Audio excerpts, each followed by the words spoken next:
Folks, Donald Trump is panicking about the 2026 midterms. And if anybody had any doubts about that whatsoever, look no further than this. Trump was apparently watching Fox News this morning, and when a legendary Republican strategist and Fox News analyst was asked by the Fox News host to give a warning to the Republicans about the midterms, he gave a mild, reasonable answer. And this apparently triggered Trump, who lashed out at him on Truth Social and then reinvented the question and the response in his own mind because he's so damn insecure about the midterms. But before we unpack all that, if you end up liking this video and you want to support the channel, please be sure to hit the like, subscribe, and alert bells before you go. All right, friends, I'm going to get you Donald Trump's reaction first, and then we're going to look at the thing which triggered him in the first place. And these two things could not be more discordant. There's no symmetry here whatsoever. Trump is apparently delusional and reinventing things in his own mind. But this is what he said about Karl Rove, Republican strategist and Fox News analyst. He says, Rhino Karl Rove, when asked on Fox and Friends this morning how to explain the tremendous success of the Republican Party with millions of people joining it and Dems losing millions, was unable to give an answer. He just couldn't utter the words, President Donald J. Trump, but that's okay. The people get it and always have. So he's lashing out because he says Karl Rove isn't giving him the credit about the registration advantage that Republicans are currently enjoying, according to a pretty harrowing New York Times report. By the way, Democrats definitely need to be paying attention to that. And this was in the context of the 2026 midterms. Well, Mediaite did some digging, and they found the segment that Donald Trump was watching, and there's no relationship between Donald Trump's tweet and what Karl Rove said. The only thing that Karl Rove said that could have possibly triggered Donald Trump, because most of the segment was Rove beating up and mocking Democrats, which Donald Trump would love, was this part at the end when Karl Rove was asked to give a warning to Republicans about the midterms. Let's watch. I'm reminded of 2004, which was a pretty dark year for Democrats, and it looked like they were going to be in the wilderness forever. 4 years later, they emerge with a candidate that unifies them. What's your warning for Republicans at this moment? Recognize that that coalitions tend to come and go, and that the Republicans need to be aimed not at the hardcore base of their party, but at broadening the Republican realm, if you will, by getting independents and ticket splitters and people who might be, somewhat suspect of the Republicans, but need to be wooed in order to win elections. They got wooed in 2024 because the idea of 4 more years of the Biden-Harris administration was anathema to them. Right. But they voted for the Republicans because they didn't want to vote for Democrats. Now they got to find a way to say, vote for us because of positive feelings about what it is that we're doing and what it is that we're offering for the future of the country. Listen, that is Karl Rove has criticized Donald Trump pointedly and directly in Wall Street Journal op-eds and on Fox News. This is the most gentle potential criticism of Trump I've ever heard leave that man's mouth. As a matter of fact, he didn't say Trump's name at all. So only a wildly insecure narcissist could interpret this as some sort of attack, either by commission or omission against Trump. But as Mediaite notes, again, this seemed to be the segment. Legendary GOP operative Karl Rove made an appearance on Fox and Friends Wednesday in the morning that caused Donald Trump to lash out at the conservative pundit on Truth Social. Rove's comments on Fox were mostly about the Democratic Party, which he made fun of for its tension-filled summer meeting, and as he put it, struggled to, quote, talk like normal people. Again, that's most of this clip, which I didn't even bother showing you because what's the point? He's beating up on the Democrats. You would think Trump would love that. You saw how Trump reacted on Truth Social, but Mediaite notes, Trump was seemingly offended by Rove's comments. Rove was not asked to, quote, explain the tremendous success of the Republican Party during the segment, but that was the only segment on which Rove was on, which would have prompted Trump, who is a notorious Fox News viewer, to lash out in this way. So here's the problem. Rove, again, has criticized Trump in the past. Trump is a thin-skinned narcissist. It's wildly inappropriate for him to attack Rove the way that he's done, but it's understandable, if not excusable, when Rove criticizes him. But Rove didn't do that here. Rove spent most of his time beating up Democrats and just, when asked, didn't even offer it unprompted. He was asked, like, hey, listen, we've seen Democrats in this position before, and they came back and kicked Republicans' asses. So do you have a warning for Republicans so as to avoid that potential fate in 2026, 2028? Karl Rove gave a reasonable answer, and it triggered Trump so utterly, And Trump apparently rewrote history, rewrote what he heard. Rove was asked, why are so many people registering for the Republicans and not registering for the Democrats? And he wouldn't even say my name. Say my name, say my name. When no one is around you, say, baby, I love you. You know, it's like Beyonce saying. Like, what? What are you talking about, man? It's just stunning. It's just absolutely stunning stuff. Now, Trump's mental derangement and I guess his mental decline in real time, because again, he's just rewriting reality, notwithstanding. Just a couple of things about the midterms to note, okay?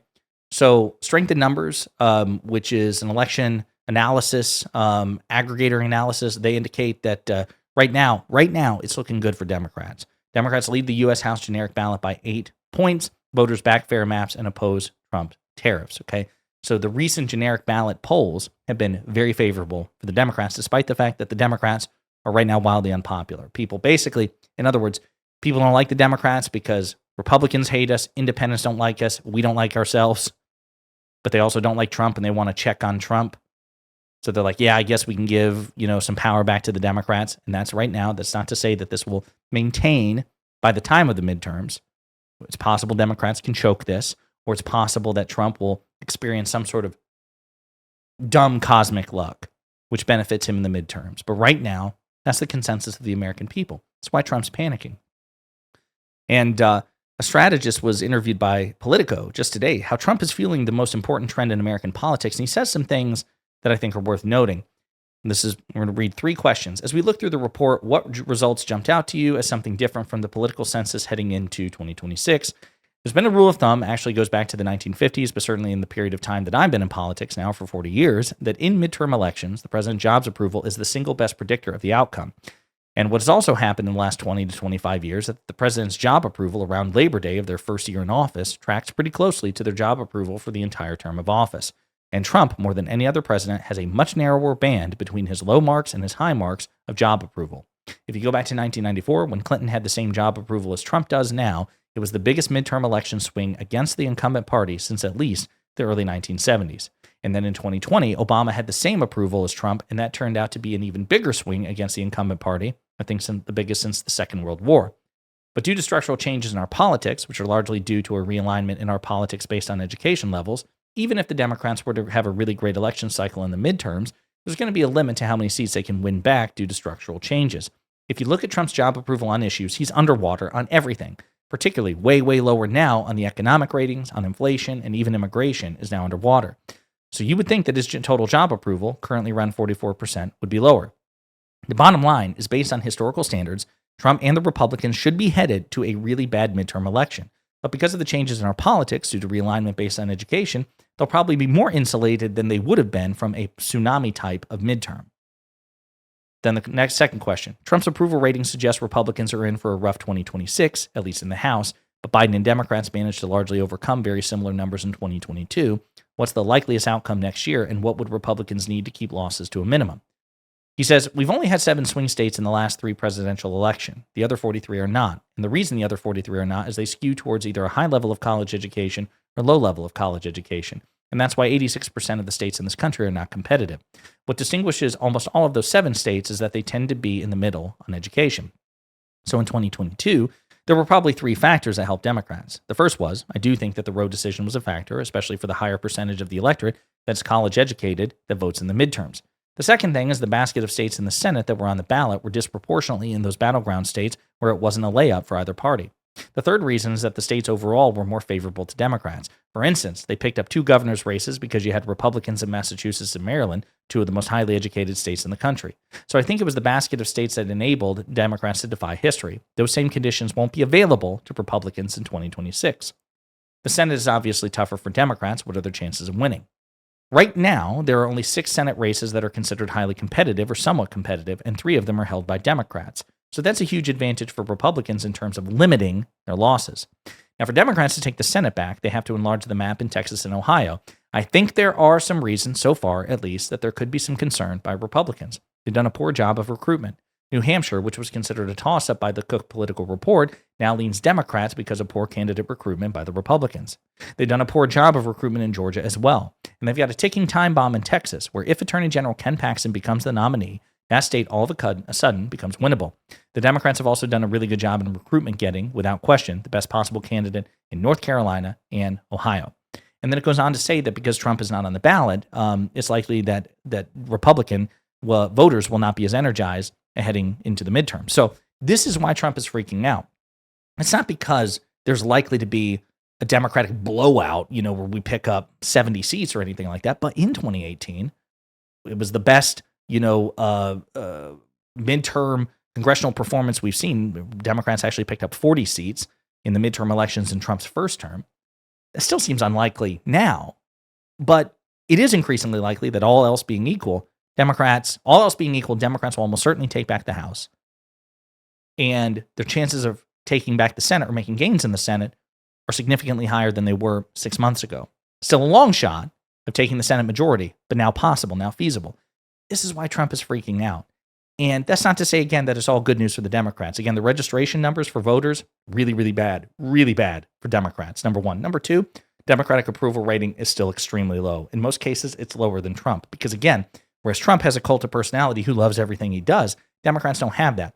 So Democrats don't like Republicans, independents don't like Republicans, but Republicans love Republicans. It's the opposite with us. Independents and Republicans don't like us, and we don't like each other, right? So I think that's a huge reason as to why the party is at its nadir in terms of polling, and often for good reason. We've disappointed ourselves for good reason, but the midterms are not, all else being equal, slated to be looking good for Trump. And that's why he's bending over backwards to try to gerrymander his way into an election victory. And that's why even these anodyne comments from Karl Rove are enough to set Trump off and trigger him into some sort of mass delusion.